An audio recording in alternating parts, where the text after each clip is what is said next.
શહેરમાં ઠેર ઠેર ગણપતિ પંડાલમાં ગણપતિ બાપાની મૂર્તિની સ્થાપના કરવામાં આવી છે। તેવી જ રીતે એરપોર્ટ રોડ પર એરપોર્ટ કા રાજા ગણપતિનું સ્થાપન કરવામાં આવ્યું છે, જ્યાં ડોક્ટર હેમાંગ જોશીએ મુલાકાત લીધી હતી। વડોદરા શહેરમાં ઠેર ઠેર ગણપતિ પંડાલમાં ગણપતિ બાપાની પ્રતિમાની સ્થાપના કરવામાં આવી છે, ત્યારે હરણી રોડ એરપોર્ટ સામે એરપોર્ટના રાજા શ્રી મહાકાલ યુવક મંડળના યુવા અને શિક્ષિત સાંસદ ડોક્ટર હેમાંગ જોશી પધાર્યા હતા। ત્યારે શ્રી મહાકાલ યુવક મંડળના કાર્યકર્તા દ્વારા તેમનું સ્વાગત કરવામાં આવ્યું હતું। સાથે શ્રી મહાકાલ યુવક મંડળ છેલ્લા 11 વર્ષથી ગણપતિ બાપા માટે ઇકો ફ્રેન્ડલી પ્રતિમા મૂર્તિની સ્થાપના કરવામાં આવે છે। એરપોર્ટના મહારાજાના દર્શન કરવા ગુજરાતના મુખ્યમંત્રી પણ દર્શન કરવા માટે પધારે છે।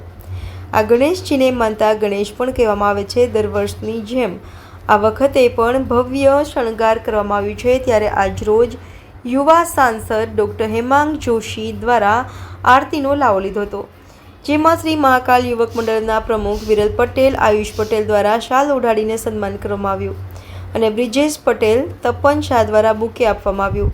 સાથે મહાકાલના સભ્યો પણ ઉપસ્થિત રહ્યા હતા અને મોટી સંખ્યામાં લોકોએ આરતીનો લાવો પણ લીધો હતો।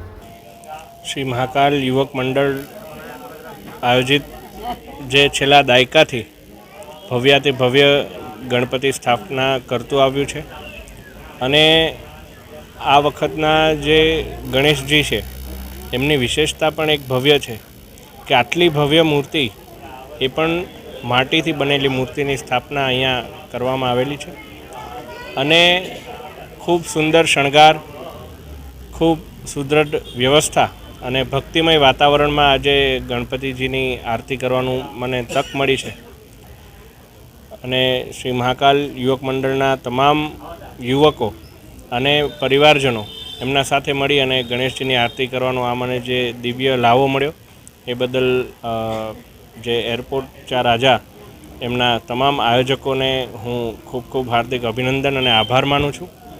અને જ્યારે આટલી ભવ્ય મૂર્તિ હોય તો પર્યાવરણની પણ રક્ષા કરવાનું એમણે જે વિચાર્યું છે એ પ્રયાસ વડોદરાના તમામ મંડળોએ ધીરે ધીરે એમના પણ આચરણમાં લાવવો જોઈએ। આવું એક ઉદાહરણ રૂપ આ ગણેશ પંડાલનું આયોજન આ તમામ યુવાનો દ્વારા કરવામાં આવ્યું છે। વડોદરા સમગ્ર વડોદરાના દર્શકોને પણ હું વિનંતી કરું છું કે આપે પણ આ દિવ્ય મૂર્તિના દર્શન કરવા જોઈએ, જેમાં પ્રભુ શ્રી રામ હોય, સુગ્રીવ, બાલી અને મધ્યાને આપણા ગણેશજીની સ્થાપના કરેલી હોય, એટલે આપ સૌને પણ આ દર્શન કરવા માટે આમંત્રિત કરું છું।